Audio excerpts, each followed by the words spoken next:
Ito yung clutch lining na tinatawag sa CVT cleaning ng ating mga Matic pang Honda Click.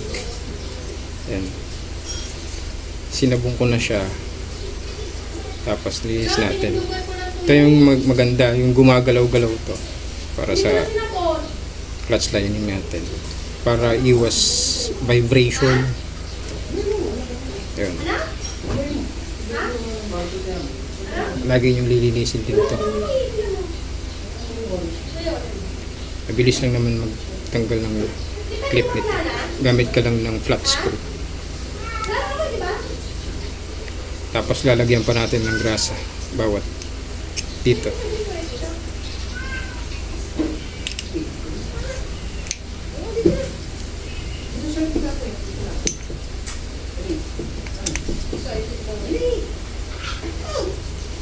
Joy lang pinalinis ko nito.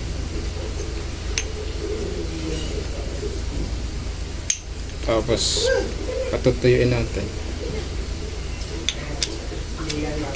Hindi ka naman malilito sa nito positioning.